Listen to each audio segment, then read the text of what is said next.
eto po, alamin naman po natin ang panig ni Mrs. Number 2 na pala siya. Kasi yung una, na-anal na daw. Oo. So, kausap po natin ngayon at kami po ay nagbibigay ng pakikiramay kay Miss Alicia Arroyo. Magandang umaga po sa inyo, ma'am. Magandang umaga, Corina. Hello, thank you so much for this opportunity, ma'am. Kumusta na po kayo? Mabuti naman ho. Putting up. Yes. Ma'am, so tama po yun, ano? Ang history po, meron pong Mrs. Number 1, si Congressman, pagkatapos na anal, and then kayo po ang nagpakasal. Opo. Opo. So, totoo, tama rin po na kayo po ba, you were seeking annulment? Sino po ba ang nakikipag-anal kanino? Actually, kasi that's why I like to talk to you kasi kayo ho ay bagong kasal at may bahay. So you will appreciate my situation. I really wanted to get married in the church. So when our courtship was like 6 years. 6 years siyang nagligaw sa akin. 2 years doon, may Catholic, may civil annulment. Tapos after 4 years, nakuha niya yung Catholic annulment. So para sa akin, very sacred ho ang marriage. So, talagang when we got married, we really vowed for better, for worse, for sickness and in health until death do us part. Kaya, nung nagpadala siya ng annulment, nung dun sa case, hindi ho seryoso kasi hindi ho siya nagbayad ng tax. Kaya, ng filing fees. So, nag-drop yung case. Okay. So, hindi Nag-file ulit. So, nag-file siya ulit. Hindi naman siya nagpakita. So, bali lumalabas po, kayo po yung may kagustuhan or agreement po ito? Yung nag-file, pero hindi ko na-pursue. Parang hindi seryoso, parang hindi ganun. Hindi seryoso. So, well, anyway, serious or not, hindi ho natuloy yung annulment. Hindi po. Opo. Yung relasyon po ba ninyo, ma'am, kay Congressman Arroyo bago po siya nakisama kay Miss Grace Ibuna, maayos naman po. I mean, up to today, was it hostile? Estranged po ba kayo? Hindi kayo nag-uusap? Or friendly?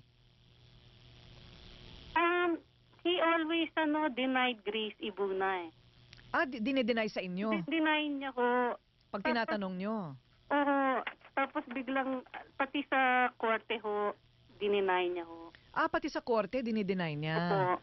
I see. Pero sa pagkakaalam ninyo, nung kayo po'y lumalabas po sa korte, meron na pong Grace.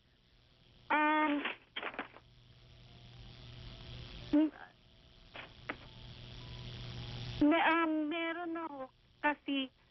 Kasi nung iniwanan niya ho ako, lahat ng mga storya naglalabasan ako. Pero pag kinukumpronta ninyo, hindi umaamin. Naka-interferon treatment na siya nung hindi ho totoo na hindi ko siya inalagaan dahil meron na ho siyang necrosis noon nung 1998 pa for 5 years para ho akong nurse doon na pinalitan yung kanyang hips. Nag-hip replacement siyang 2 beses sa States. Kasama ko pa yung anak ko. Inaalagaan ko ho siya. Tapos nagkaroon siya ng problem sa liver na gagaling na ho siya. Mga 1 year na siya mag-i-interferon. Dapat magaling na ho. Pero last 2 months, medyo kinabahan kami. Bakit nagde-deteriorate? Yung pala, behind, nagsisigarilyo na siya at umiinom na siya. Pala, ang sabi ng security ko, kasi ho, ma'am, si Grace umiinom at nagsisigarilyo.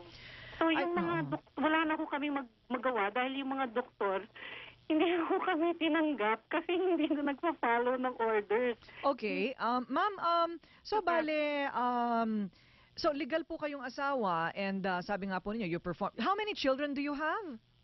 Isa po. Isa. Okay. Kay Congressman Arroyo po ito, no? This is between you and Congressman Arroyo, yung anak po ninyo. Yes. Okay, so ngayon po na ito po ang nangyari, meron pong kayong binabanggit na may balakin po kayong maghabla. Ano po ang basis ng inyong action o binabalak gawin na aksyong legal laban po dito kay Miss Grace Ibuna? Pinag-aaralan pa namin kasi hindi naman ako lawyer. Pero ang alam ko, sinasabi niya ko common law wife siya, pero hindi rin naman sa rules ng England, hindi rin siya common law wife dahil may asawa yung sinasabi niyang husband niya eh. So hindi rin yun nag-work. At saka yung life support ho, ang sabi, yung sa life support, may conflicting reports na siya na ho ang nagdesisyon na tanggalin. Eh, actually, very critical ako dyan eh. Dahil alam ko si Mike mismo na-coma rin yata for a while eh. And I have a brother-in-law last year who was in coma, nabuhay. Mhm. So, Patulogin. Pagka pumunta daw, opo, pumunta daw po ang anak na, dumating na po daw doon yung kanyang anak na si Bianca, no? Katanggap-tanggap po ba sa inyo bilang anak niya na hindi pa natin alam ang sasabihin ni Bianca, pero kung sakaling sabihin ni Bianca na ito ang ginusto ng daddy ko, may laban po ba kayo doon? Laban sa anak bilang legal wife? Ano po ang sabi ni Attorney Kapunan? Hindi naman ho dahil alam ko rin ho ang gusto niya eh. Dahil nung namatay yung father-in-law ko, ang tagal namin hong pinagdasal na pumayag si Mike na yung Daddy Ignacio namin maburol sa bahay namin sa La Vista. So sabi ko, anong gusto mo pag nangyari yan sa iyo, sa bahay ka rin? Sabi niya, syempre naman. So kahit anong sabihin mo, 1994 kami kinasal. Matagal din ang pinagsamahan namin. So ang sinasabi po ninyo, ma'am, meron din pong bilin sa inyo si Ginoong Arroyo na kapag burol niya sa bahay. Opo. Aling bahay ang pinag-uusapan natin dito? Yung bahay ho na pinagawa namin. At importante ho yun sa anak ko kasi yung anak ko hindi pa ho niya nakikita yung father niya. Lalo na last Christmas, umiiyak ho. Iyak ka nang iyak nung namatay yung father niya.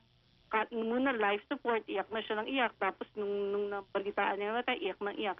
Tumigil lang siya nung sinabi kong finally uuwi na dito.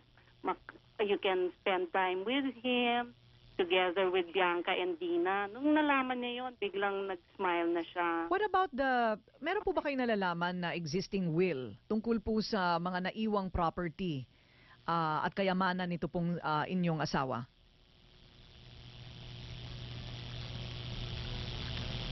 Wala pa po akong nababalitaan. Wala pa ho kayong nababalitaan. Ilalaban po ba ninyo, ma'am? Yung mga naiwang ari-arian?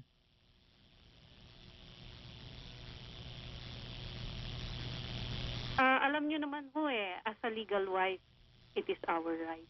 Okay. So may it is my duty to my daughter and to everybody. The laws of the Philippines really protects the legal wife. That's the reason why I'm doing it. So that our children will know kahit na mas masaya maging kabit at mas mahirap maging legal wife, hindi okay. Adultery yan. Kasalanan yan. Mortal sin yan. Taking one's life is a mortal sin. Bakit ganon? Catholic country tayo. Tapos parati tayong inaapi dito. Kaya, nung sinabi ko sa anak kong pauwi namin siya, natuwa siya. Sabi niya, tama yun, Mami. Kasi dati ko rin siya. Kaya, nakikiusapan ako sa ibang pamilya dyan. Hindi naman, wala naman karapatan. Tumigil na. Masyado na masakit sa amin. Iniwan na nga niya kami. Sabi ng anak ko, Mami, ang British pound, 70 pesos to a pound. 4 months sila. Magkano ginagastos nila? Ikaw, nagkakayod ka para mabayaran ang tuition ko. Hindi po ba nagbibigay ng sapat na suporta? Yung tuition, nanalo na ho ako sa kaso dun sa pagbayad niya ng reimbursement. Hindi na mababayaran ngayon. So, hindi po ba naging sapat ang suporta, financial support ni Congressman Arroyo po sa inyo habang siya'y buhay? Hindi po, ang congressional staff, malaki ang gastos. Mhm. Ma'am, sige po. Magkikita pa naman po tayo mamaya. I'll leave you alone for a while. So, maya-maya po ipagpapatuloy po natin ito. Meantime, maraming salamat po sa inyo. Ma'am Aleli, ano po? Maraming salamat po. Thank you. And to Attorney Kapunan, I will see her later. Marami pong salamat, ma'am. Good morning po. Bye. Okay. Mga kaibigan, yan naman po si Mrs. Alicia Aleli ang kanyang ang palayaw niya, no? Arroyo, ang lumalabas na legal na asawa nito pong si Congressman Iggy Arroyo. At ang sabi nga po niya,